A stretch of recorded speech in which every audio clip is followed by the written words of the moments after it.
Magandang gabi guys sa ating lahat. Thank you Lord sa lahat ng mga blessings at biyaya na akin o tinatanggap sa araw-araw natin sa buhay.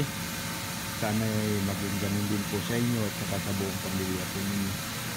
Na-finish na po guys ng welding yung ating pipe. Ayan o, na-finish na. Dito solid ang ginamit, solid wire. Ayan o, solid wire ang ginamit.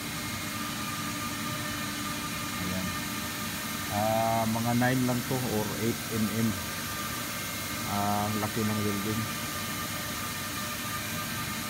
Tapos dito sa kabila ang ginamit nila ay solid din. Yan oh, solid wire din. O diba, nakailang pasada sila dito sa loob oh. Ayan. Yuhu! Marami tayong pipe ngayon. Yun o. Habang puro pipe tayo ngayon.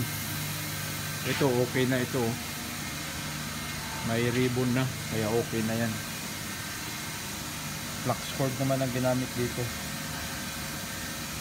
Pati dun, kabila. Yan pa o. Puro pipe.